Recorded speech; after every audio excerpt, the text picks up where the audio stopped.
Hey, what's going on, YouTube? Welcome back to Warpet Academy. Today we're taking a look at the follow-up package. Now, what you'll find when it comes to Warpet talents is that each class of troops, and I mean infantry, archers, cavalry, and mages, they all have a secondary damage source package for the respective classes. For example, last week we talked about the Fierce Attack package, and while that package can see a bit of use with infantry or maybe even with archers, it's primarily for cav marches. What the follow-up package is to mages is what the Fierce Attack package is to cav. The follow-up package is your secondary damage source for all your mage pets. Okay, so let's start with the linchpin of this package, follow-up. Follow-up is an intelligence-based skill that can be purchased up to 2 stars from the pet shop. It gives you a 40% chance to recast your pet's talent skill 2 seconds after the initial casting. That 40% chance is hard-coded. It's not affected either by the star level of the skill or your pet's intelligence. The damage that the follow-up cast does, however, scales up with the intelligence of your pet and the star level of follow-up. Now on the screen here, you can see a 2-star follow-up is giving you only 15% of the first casting's damage, right? But remember, that's not taking into account your pet's intelligence scores. For example, let's take a look at Zeno here, who has a 2-star follow-up and a strong, although not maxed, intelligence. The follow-up cast here is doing about, 46.5% of the original cast, so a little less than half of the original cast damage. Now, if we 3-star the follow-up would go up to about 77.5%, and you could get it even a little higher with more intelligence. Now, here are the key takeaways. 1. The follow-up base chance is hard-coded at 40%. It does not change with better stats or more stars. 2. Follow-up is always going to do less damage than the initial cast. And 3. At low investment, the gap between the initial cast and follow-up is massive. At high investment, the gap shrinks considerably. Okay, so a 40% base chance, which coincidentally is the same as Fierce Attack's base chance, I think that's too low. Now, thankfully, part of the follow-up package enables you to get that trigger chance cast up, right? Advanced follow-up is an amber skill. It costs 3 amber, and it's going to boost follow-up's trigger chances. Obviously, as an amber skill, it'll be 3 stars, and it's going to boost those chances by about 20% plus a percentage based on your pet's luck.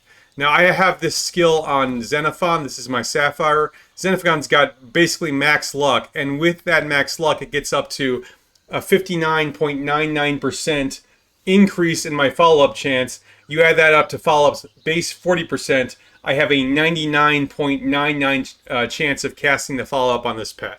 Right, so at the upper levels, you can basically guarantee follow-up goes off. The other part of the follow-up package is intense follow-up. Intense follow-up can be bought from the pet shop store, and it's a luck-based skill that increases the crit rate on your follow-up cast. Again, the store shows 10% of the 2-star level, but that's not taking into account your pet's luck. Just by way of example, we'll look at Xenophon again. Now, I don't have intense follow-up on this pet, but I can see what the results would be by going to the Skills tab, scrolling down to the star level I want, we'll say 2 stars, and then clicking on intense follow-up. Right at 2 stars, it would boost my crit chances by about 30%, and if we go up to 3 stars, we can see what the crit chance would be. And at 3 stars, the crit chance, it's boosted by about 50%. Okay, a couple other things to consider when it comes to follow-up. Now, follow-up recasts the pet's talent skill. Hey, no kidding, right? But why am I making a big deal about that? Well, by way of comparison, let's just consider the Fierce Attack package on a cav march, and let's say an Emrys Bakshi running a Golden Rock. Now, the Golden Rock has a skill that improves its talent skill damage. It's the Amber skill, Advanced Exuberance. All right? And most pets sort of have this equivalent of skill that's going to boost their talent skill damage. On the Golden Rock, okay, that skill makes the talent skill much stronger, but that's all it's doing, right? You can see I have Fierce Attack on this pet. Advanced Exuberance has no synergy with Fierce Attack. Okay, let's compare that to follow-up.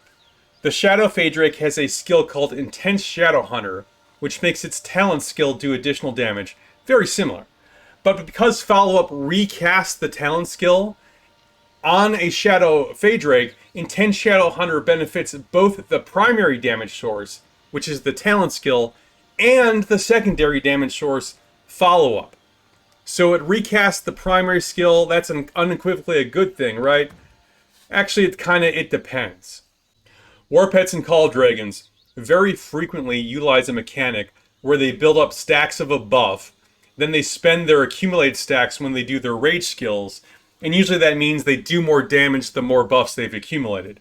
There are actually a lot of examples of this. For example, the Berserk Phaedrake, the Barbed Manticore, and the Auric Warhound all have this type of mechanic on their skills. Right now, we really only have 3 viable mage pets in the game. The Sapphire, Shadow, and Seraphic Phaedrakes. Right, and if you haven't heard, here's the bad news. The Thunder Lizard and the Ice Lizard are not pets you should be running literally ever. Of those 3 Phaedrakes, the Seraphic uses a similar acquire buffs. In its case, they're called Stacks of Entreaty, and it discharges them when it uses its talent skill mechanic. Okay, why is that important?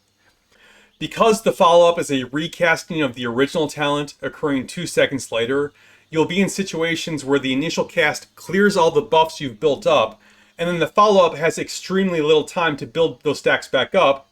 In other words, while the follow-up cast was always going to do less damage than the original, on a Seraphic it will do even less damage because it's going to have no stacks of entreaty. Now there is some good news here. The follow-up cast goes off with a lesser amount of base damage, but any other effects that your pet does do go off at full strength. Now the Seraphic's healing is buffed by the entreaty stacks, and you're not going to have as many stacks on the follow-up cast. But the base healing it does is not lower in the follow-up cast. More importantly, let's take a quick look at the Shadow Phaedrake. The Shadow Phaedrake, as I'm sure you're aware, gives us both straight damage to our target, and it puts the captive debuff on that target, which makes your Legion do a little bit more damage. The captive debuff's base length is 2 seconds, and while the follow-up will inflict less damage on the follow-up cast, it's still going to apply the captive debuff at full strength, as effective as the initial cast, right? And because your base length is 2 seconds, follow-up's going to extend that by an additional 2 seconds. Okay, so the follow-up is for our magic pets. A question I do get asked fairly often, what about the Sand Lizard? Sorry, no, the follow-up package does not work with Sand Lizards. Now, of these 3 skills, follow-up is the linchpin for the other 2s to work. If you have a pet with follow-up on it and none of the other skills, follow-up will still perform fine at least 40% of the time. However, if you take follow-up off and have the other 2 skills, the other 2 skills do nothing. Okay, so how do I rate the package? I think follow-up is great. It's a must-include for any Sapphire or Shadow that I'm investing in. I do find it to just be mediocre on the Seraphic. Advanced follow-up is also very strong. I think a 40% cast chance on the follow-up is just too low. I am very much in favor of boosting that up, and as you've seen, you can get it to a virtual certainty. Now, advanced follow-up is an amber skill, so to be fair, you do need to be judicious when expending that resource. I think intense follow-up is mediocre. Remember, it boosts the crit rate of your follow-up cast and nothing else. I generally don't think it's a good policy to be boosting the lesser damage source on my pet. The follow-up cast is always going to do less damage to the initial cast, though how much less is going to vary a lot. The follow-up cast chance only starts out at a base 40%, though we have talked you can basically raise that to a near certainty. And finally, the follow-up cast is the last thing that occurs in sequence. Everything else being equal, you'd rather front-load your damage and follow-up backloads the damage. Now look, there are some pets that are totally cracked out. I'm talking max attributes, 8 slots, 3-starring everything. And on those pets, the weaknesses that I talked about mostly go away, right? The follow-up damage starts to approach the initial cast. The chances of follow-up are, can get up to near 100%. On those pets and those pets only, intense follow-up is fine. Anything below that, I don't like this skill. Alright, so that's the follow-up package. It's good for the Sapphire, it's great for the Shadow, it's mediocre for the Seraphic. Get follow-up, get advanced follow-up, skip intense follow-up. Hey, that's it. And thank you to everyone for stopping by. If you enjoyed this content or found it helpful, please hit that like and subscribe button. If you think your pet is Doom Pet worthy, send it on in. We'll be rating and ranking them right here on the channel. Look for more details in the description below. And until next time, you stay classy, Belleron.